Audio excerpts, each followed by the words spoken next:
Hello, welcome everybody. This is a different sort of Worlds of CCT presentation. We're doing video that's not live. It'll be pre-recorded because this time, instead of just playing and writing about this game called the Mercenary, we have a special guest. Hello! How's it going? Introduce yourself to the world. It's going fine. My name is DavidN. I wrote this thing, although I will be known by a different name throughout this game, which I'm significantly less proud of. I wrote this thing in, 2002, which is 15 years ago, and I'm going to be doing my best to remember anything about it as we talk through it. Alright. So, yeah. We've got our little videos downloaded, and we're going to do the good old-fashioned 3, 2, 1 play thing. So, 3, 2, 1, play. Play. You know, people thought that I'd got somebody else to do this title screen for me because it looked so much better than anything else in the game. Oh, that's terrible, because the music is, really, really good. Yeah, I was quite proud of how it worked out. It doesn't really look like my artwork, though.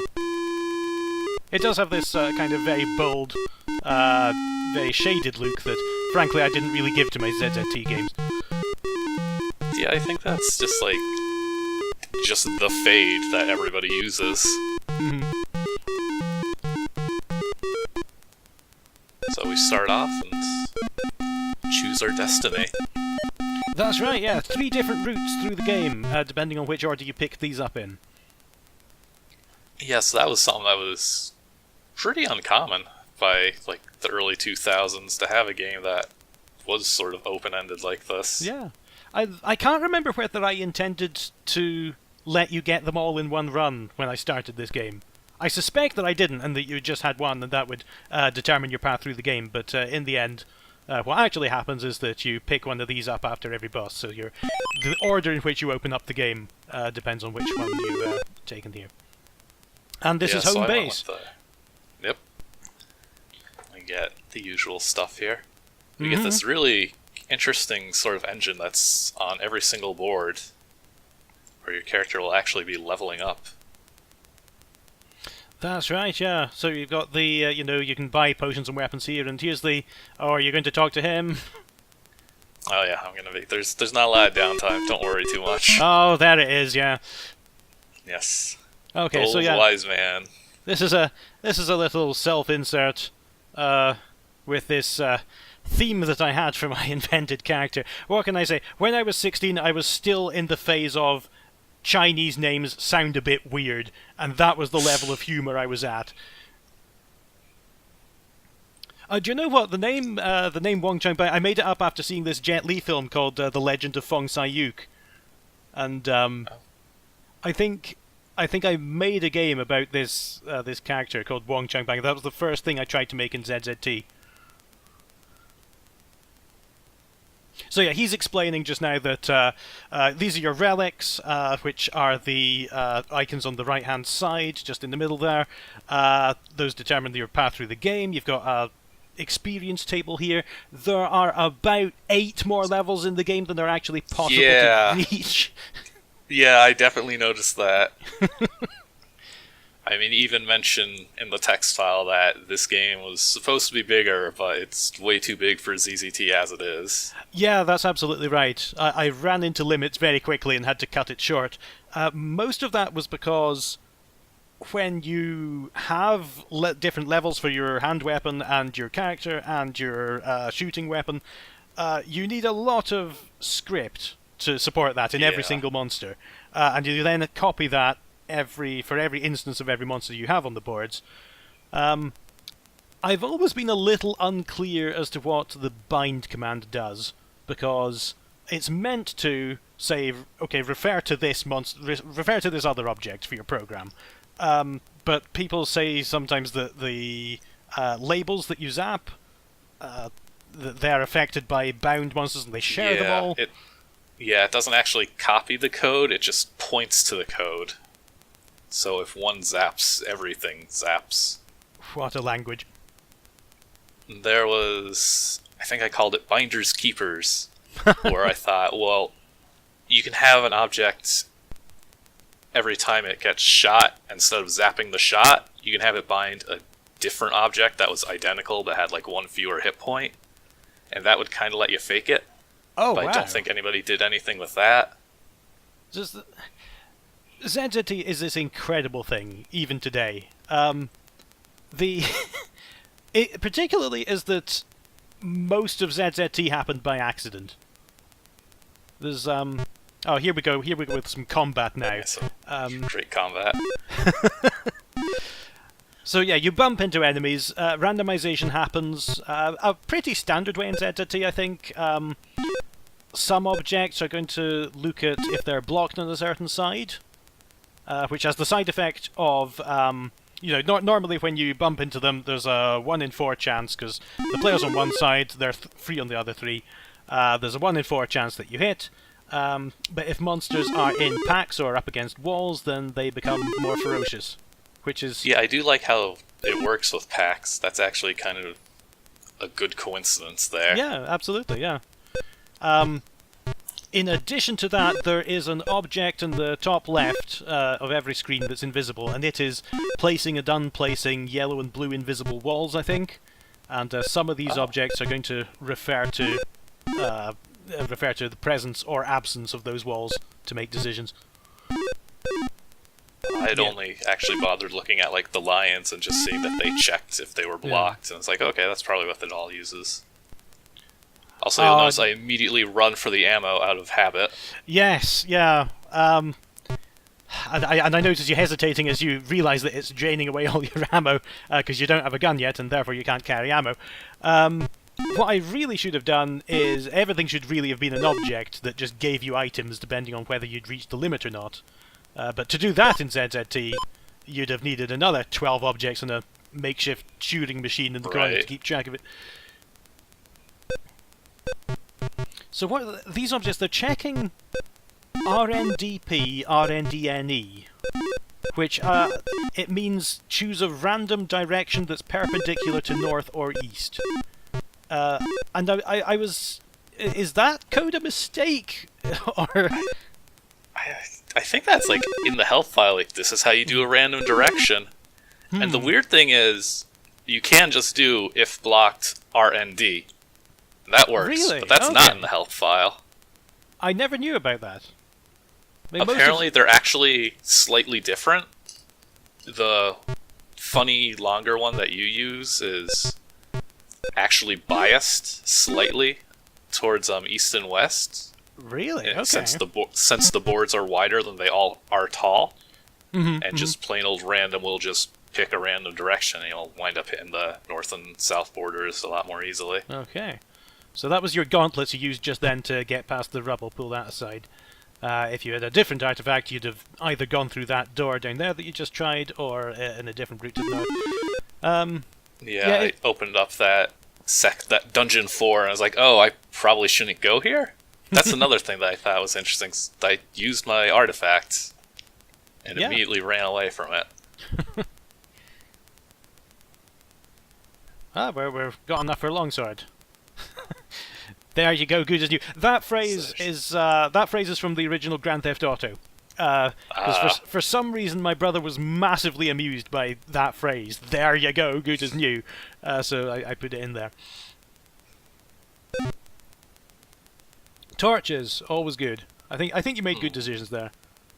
Again, I know in the other Closer Look articles, you always talk about the gem economy and how it's always unclear, am I going to get 50,000 or 8 gems in this entire game? Yeah, that one comes up a lot. One thing I was wondering is just this game's title, The Mercenary. There's no real plot to it, so I'm curious where that came from. It's named after an Iron Maiden song. There we go. I was heavily into Iron Maiden at the time. Although now these days, I think I'm going to get tons of Maiden fans emailing me for this, but I think they've become a bit dull. Not in the Dream Theater way, not quite that far, but they've become a bit more introspective and sophisticated and so on. but I liked when they wrote more catchy, straightforward things instead of everything being an 8-minute epic. So yeah, another thing. Yeah. Another thing I noticed with that board is your snakes shoot bullets, which, I mean, that's whatever. ZZT Tigers shoot bullets, but we have an engine here that's making sure if the player has a gun, so those bullets are like being erased. Oh, dude, I thought I'd forgotten that, or I never knew that. Oh, there's your now level 2. Oh, yeah. So that increases your health capacity a bit, and possibly does some other things as well. I've forgotten. All the other capacities go up as well. Mm-hmm. So yeah, there's objects in the corner of the screen continuously checking your capacity, and if you go over, then it can't subtract, because ZZT does not have subtract. It does have subtraction, but it can't set it to something. That's what I mean. Right. So every time you go over, it has to do this sort of binary subtraction. Let me sort this out a bit, and then set your gems or torches to 40.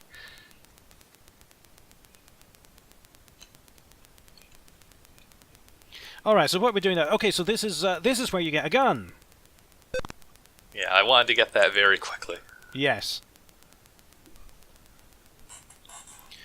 So the different weapons, they have different labels for each monster, depending on which flags are set. I think it's just a single flag that's weapon 1, weapon 2, weapon 3, and it upgrades. Right. Mostly, those just alter your chances of hitting slightly. One label's going to check for the presence of both those coloured invisible walls that might be there. The next one up will just check for one or the other. Some of them have very profound different effects. Can't name any specific ones myself. But yeah, this was the reason why the game ran into size issues, because every monster on the board had to have this massive list of conditions. Right. I also do like how, since there's all these dark boards, that your poor little sidebar has to get covered up here. Yeah. Yeah, it's dark boards, which everybody loves. Definitely put a hindrance onto that status bar. And this is one of the very few things that hasn't been hacked around in ZZT. There's no flag for an object saying visible in dark, is there? Yeah. Yeah, it's just unique to the torches. It's hard-coded there. But really, the amount of things that you can do with ZZT that you weren't meant to is incredible. ZZT, the whole thing's a mistake. It was meant to be a text editor, and he accidentally wrote a game. It's just a lot more fun that way. Mm-hmm.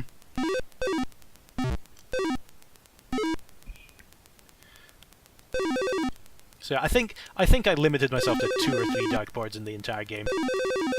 Yeah, thankfully there's not a ton. But I have to admit, I was surprised, like, right here with the sun transition. It just gets from going from this dark board to this, like, bright lava-lit room. It actually seemed really cool. Oh, thank you. Yeah, I mean, it's, I actually remember... Oh, there's, you always idle after a text message. Yep. Not a lot of people know that when they start ZZT. Yeah, it was around 3 boards into the cave when I realised I could actually make this a lot more interesting. It doesn't have to be cave all the way through. Very obviously, this whole game is based on Diablo, which I've never actually played. I've never played the original. Oh, neither have I. Yeah, I have played Diablo 2 a couple of times, and I've got up to the Arcane Sanctuary, which I think is about halfway through the game, before I realise that I'm just clicking on people and get fed up with it.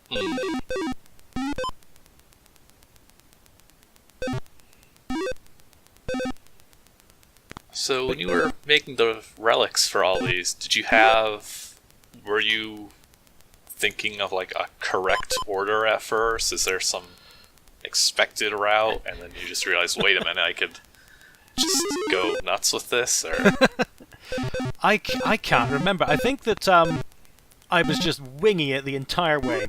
I know that the numbers of the dungeons are the numbers that I created the routes in. But I know that I fully playtested the game 6 times, however different combinations there are, just to make sure it was possible in all the different decisions. Oh yeah, that would definitely be something you'd have to worry about with this. I noticed too that you had the the boulders that have to be shot, so you do have to have the player spend enough of their money on a gun.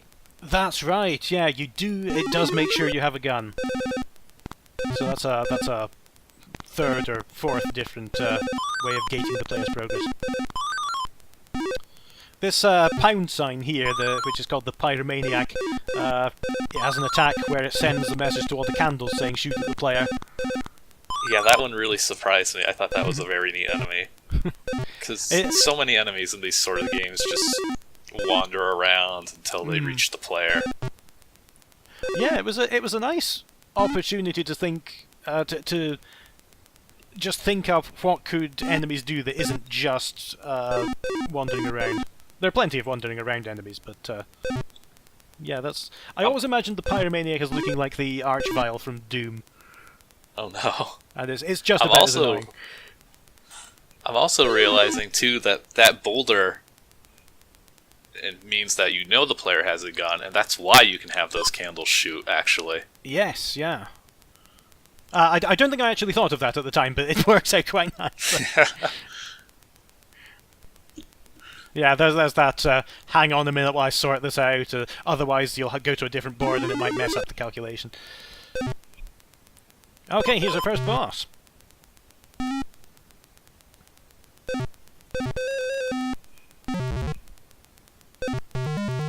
And this, I think, is meant to be some sort of snake in the lava. Not sure what the asterisks around the outside shooting at you are. Yeah, I think it's called the Magma Serpent. Ah, yeah. I really like this music again. The music... Yeah, the music, I think, is giving the scene a level of excitement that it frankly doesn't deserve at the moment. It really does. It's like, it tries to be so exciting, but you're just up to the whims of this object moving in the right way, so you can actually shoot at it. It's so big, this room. You've chosen definitely the worst boss to start off with. I think this one was the last one that I made, and it was an attempt to do something a bit different where you can when you're confined. The main difference is that it isn't fun.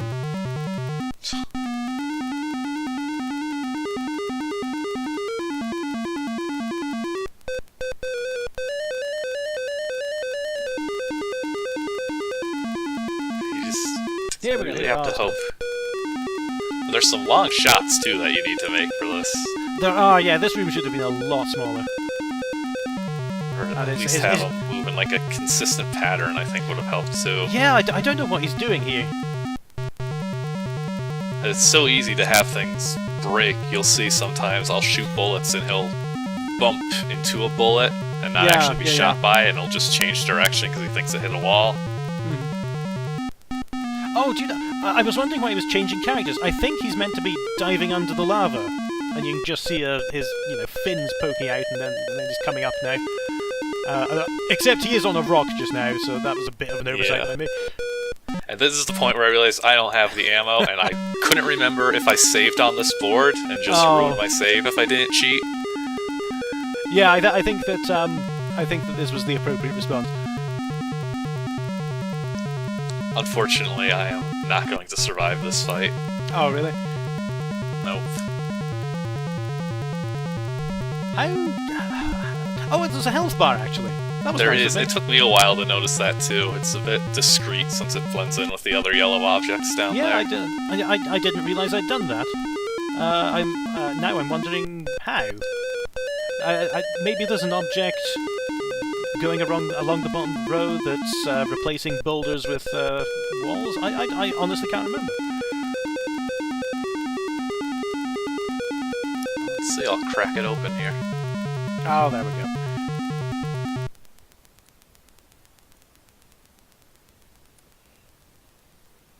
Oh yeah, there's just an object running underneath those boulders, and all the dark gray down there is fake walls, so it just moves over every time you get a hit.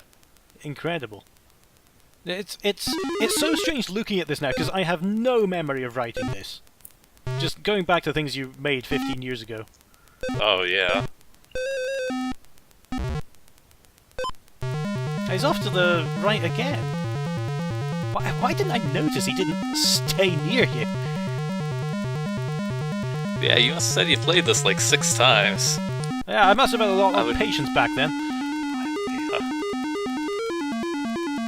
That's another thing too. I remember ZZT games taking a while, but since I've started playing them again, I'm like, they're maybe an hour. It's very rare to go over that. Yeah, there was these multi-disc epics that some people in the community did. You can tell I get a really good pattern here.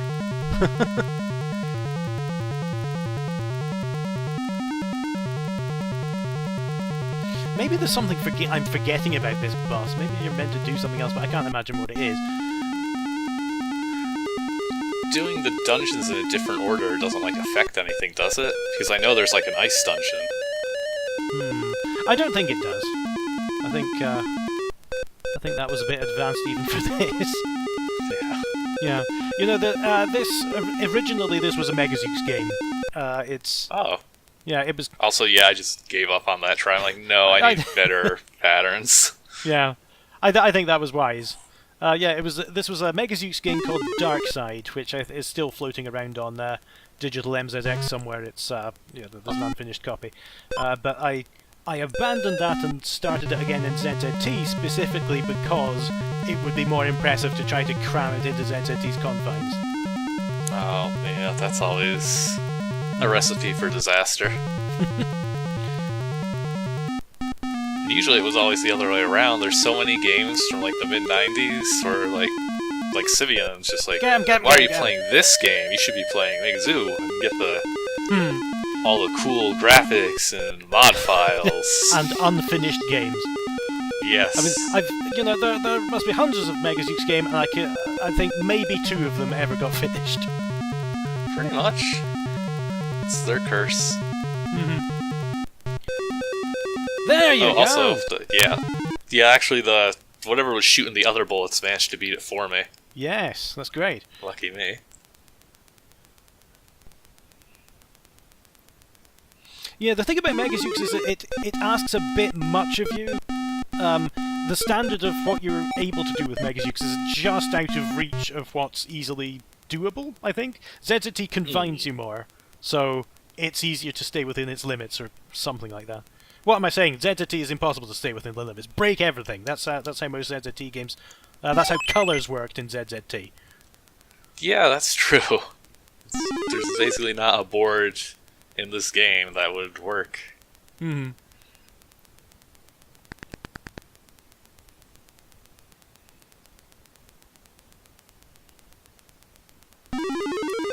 Yeah, the longevity of ZZT was incredible. I mean, people were making games in it, with... it didn't really die out until about 2006, something like that, I would say. Yeah. Honestly, a lot of the most impressive stuff was from right around that time. Yeah, and that's a lifetime of 15 years, which is so far beyond what any game made today would have. Oh, yeah. This game itself actually won some awards. Oh, yeah. It was the last game of the month. Oh, really? It was the last one? It was the last one, because they discontinued the awards. I can't remember what the reason they gave was, but I think they just got tired of the infighting in the community over it and organising it and so on. Yeah, there was way too much drama, of course. One of the mummies here in this room, if you shoot it, it's Eddie, Iron Maiden's mascot. Oh. That's some really good shooting by me there. Oh yeah, that's a serious mummy there. Minus 10 health, and it's immune to bullets. So yeah, different enemies in ZZT's limited way. Different enemies have very different characteristics.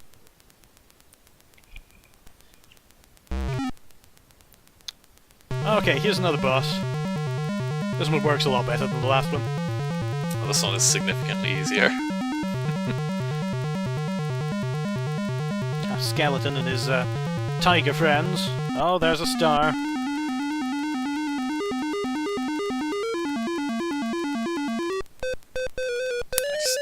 kind of gave in and just brute forced it. Yeah. The easiest thing to do with the star is to just run straight into it. Yeah, it's just not worth it.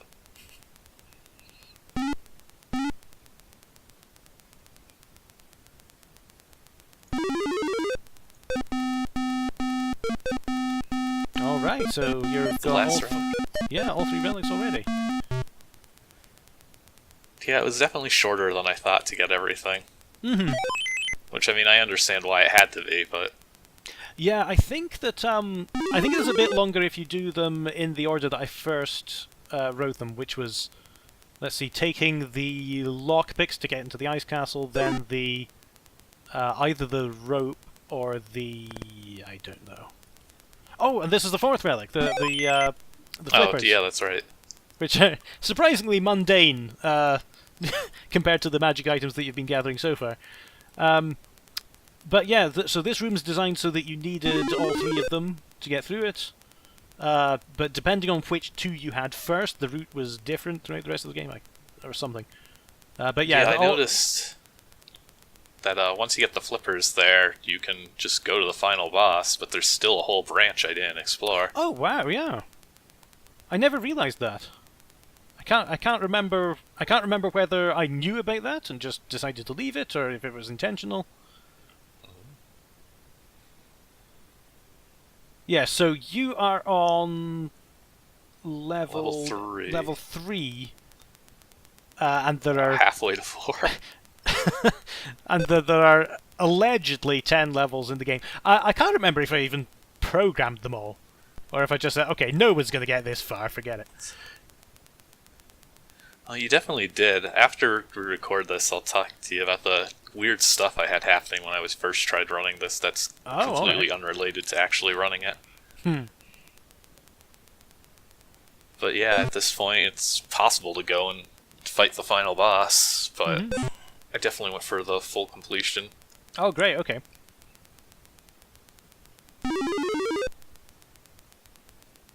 But yeah, this whole southern branch, the whole ice area. Mm-hmm.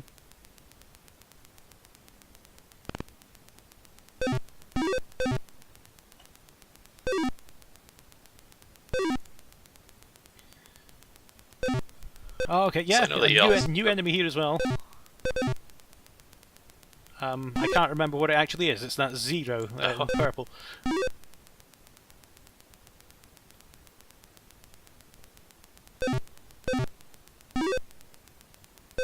What's it called? And King I noticed Goblin. that, the King Goblins, the minions are just not moving. Oh, there they go. I think that the minions run away from you. They're the only enemy to do that. Oh, that would make more sense. The minion was named after what a friend of mine called the first-year pupils at our school, which were the lowest of the low. Because when you have, you spend 6 years in effectively high school in Scotland, so you've got 12-year-olds and you've got 18-year-olds, and there's a you think you mature a lot between 12 and 18. Ice statues, those are going to come back later. Yeah, and then there's this puzzle. I don't know if it's... Because I know DOSBox is not the best with handling keyboard input for some reason with CZT, but... This is, extremely tight timing, and I don't know if I was missing something, but I had to cheese it. I think it is just this bad.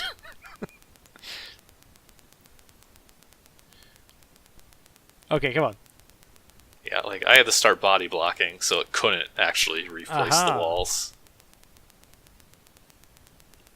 Ah, wankers.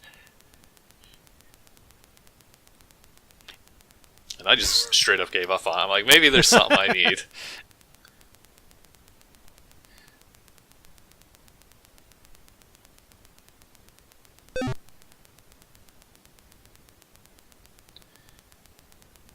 Yeah, I'd honestly forgotten what was up here. This is an adventure for me. The stalagmite crumbles when you hit it. That's probably the gauntlets you need for that? So there are different combinations of different relics depending on which route you take. It's not all that consequential, but there's a bit of an effort there. I mean, this definitely does feel nicer. There's a lot of these sort of dungeon crawls that people have made. This one does feel like there was a lot of effort put into it. Oh, thank you so much. Yeah, there's what's it called? November? No, no, Deep December. Deep December, yeah, that's probably the other really good one, where it's just with like the New York subway as its setting. Yeah, I enjoy so it when they're different settings like that. Yeah, because so many of them are just, here's the brown cave, and now you're in the gray cave. Yes. Okay, so are we going to zap soon? No, I just do this. Yes! I barely make it. That's fantastic. Okay, here's a room in which nothing's going to happen at all.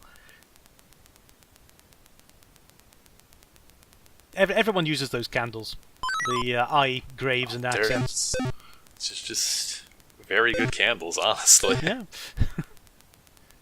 So yeah, by this time you have a gun. If you'd taken another route, you might not, and you'd have a much harder time with those statues. Oh yeah, this would probably be a lot more difficult. Also, I noticed you use upside down question marks for potions, yes. Which is a pretty good one. I know a lot of people would use the upside down exclamation point. Yeah, depends on the size of the potion. It is interesting that there is this ASCII vocabulary that these games end up sharing. Yeah, I mean, oh, obviously that's a candle. It's hard to remember that not everyone sees it. You know, not everyone sees a cyan pie as a tiger. It's like staring into the Matrix. You can see the intent behind the code. I mean, these treasure chests, I think, are non-conventional. I didn't realize what they were when I touched the first one. I do like the tilde disappearing when you open it. Whoa, that is pretty good. Also, yeah, that's a bit of a mean trick. That was so disproportionate compared to everything else that's happened in the game so far. I know. Okay, what's this, boss?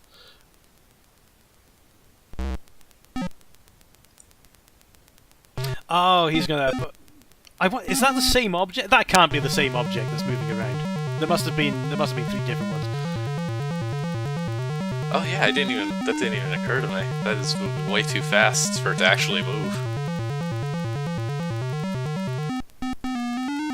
Although this maybe guy with just keeps running away. This is very similar to every boss in Catacombs of Zeux, which were all based on the same templates, and they would sidestep around you. See, I get this really good start, and then I just like get cocky. And just destroyed. You can kind of see his AI going there. Yeah. Just moving in like a wide circle. Oh, don't quit yet. Here we go. Oh, I forgot that I left that. I just straight up combined my 2 video files.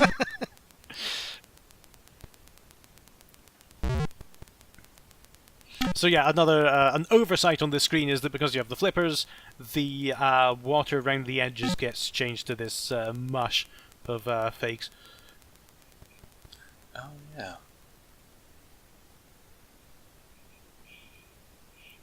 Oh yeah, I think I like broke him here.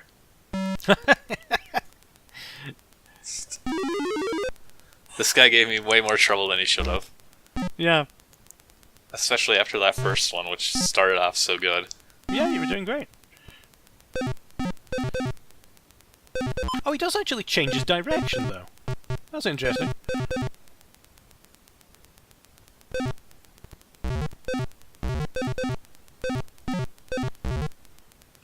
I managed to prevent the music from starting. It's very difficult to do bosses in ZZT, because realistically, your limit is for objects with just one ASCII character. Yeah. Okay, is this going to be a great last stand with 1 health? No, it's not! Nope. How come you just had 387 points there and you had 60... Oh no, it's because I used the score for experience and I subtract it when you gain a level. Oh, yeah. Yeah. Yeah, that actually comes into play at the end, where you get like bonus points for however much, I think it was ammo or health remaining or something, and it made me level up, so I actually finished with fewer points. Ah.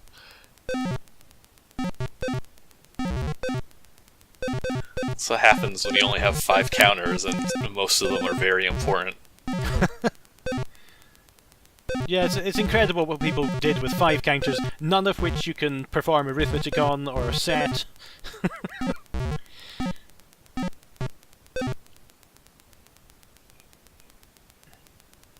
Anything else coming, boss? Oh yeah, he's woken up again. I know you recently uploaded the scraps of this game's sequel. If you want to talk about that at all. It really did not get very far into development. But the opening boards where you wake up in a cave somewhere and you're on a mountain, the relic selection is a lot more organic. You know, you wander around this mountain, either you can find the Thor's hammer or a magic wand or an amulet, I think was the other one. And which one you encountered depended on which route you took around the mountain, and the circumstances by which you found them would block off access to the other two. And I only did that bit, and then I reached the first town of the game, and I realised that I was already approaching the size limit. Yeah, maybe not that drastically, but I realised that, you know, I couldn't really make this game any bigger or more impressive than my limited abilities had done in this one. Nevertheless, it was an interesting idea.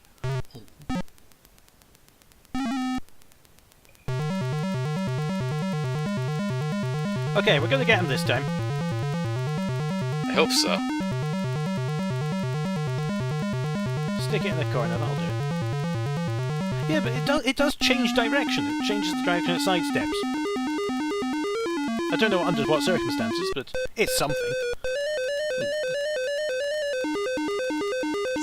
By this point, I'm definitely trying to like keep it against a wall so it has fewer chances to move.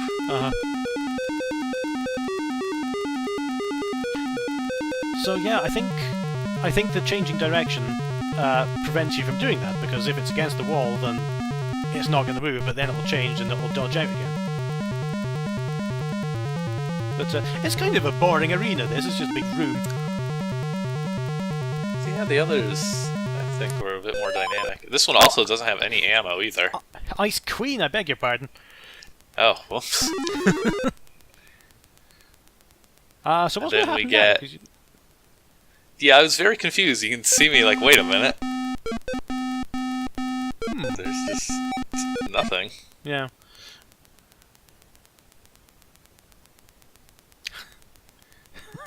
A door with a little bolt on it that defeats all the relics, but you can unbolt it from that side.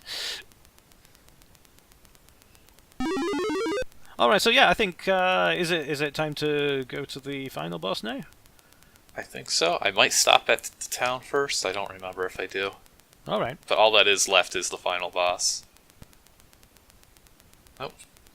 So I just go right to it. I also do like that to access the final boss, all you need is a pair of flippers. It's right there. Here he is. The final boss, I can't remember if I actually named him this in the game, but the final boss is called Darrow. After Evan Darrow. Oh no. I didn't recognize the reference there at first. Well, I asked on whatever ZZTIRC was popular at the time, I said, wouldn't it be great if I named the final boss Evan Darrow? And somebody said, it would be stupid, you stupid bastard.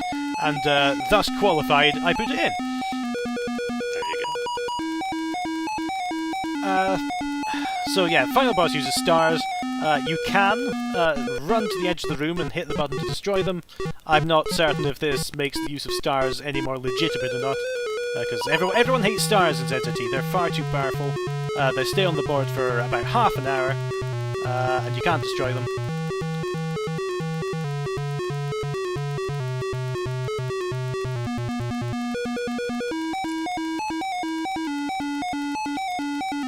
if I'd had any room left in the game, I would have made your relics actually matter in this boss, and he would put down, boulders or something to crack out of. I don't know. Yeah, that would be nice.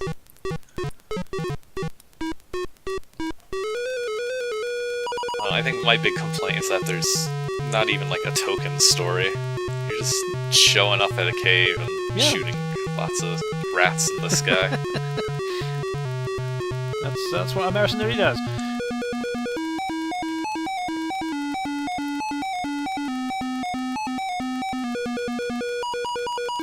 So yeah, you've just about reached the maximum limits of this game. 4 out of 10 levels, 4 out of 10 weapons. There we go, Dungeon Master I called him in the end. Yay! Featuring Great Snake, Goblin, Ice Statue, Ice Knight, Fireball, Magmite, Fire Goblin, Pyromaniac, Mummy Minion, Ogre, and King Goblin. Star appearance by Eddie, if you found him. Presented by Aurora Soft. Now, and an apology for saying sorry it ends here. Aurora Soft was a ZZT company. I can't remember who invited me into it. But there were about 4 or 5 people in it. And when I was on holiday one summer, I remember that I came back to an email saying, the boss has quit. David, you take over. You're the president now. Oh. So I don't think we had a particularly organized company from then on, but I think that's an all too common story. And that was the Mercenary. Yeah, it was a really fun game to actually sit down and play. I know I played it when it came out, but I don't think I actually finished it. Mm-hmm. Well, thank you very much. It's been great to see it again, and to mumble through it saying I don't really remember how this works to everything. Yeah, thanks for agreeing to do this. It was neat to have somebody actually here who does know these little things like Evandero and that. Yeah, absolutely. The title is just Iron Maiden. Yeah, the music in the title screen, that's a PC speaker rendition of the song "The Mercenary," which you can look it up on YouTube and decide how accurately I was able to transcribe it. Oh, yeah. Well, thank you very much for this. And oh yeah, that's been a pleasure. Let's do it again sometime, and I'm hoping that you can get more ZZT people to talk through their games, because that'd be fascinating. I would definitely love that. So yeah, thank you again, and I guess we'll see you some other time. See you soon.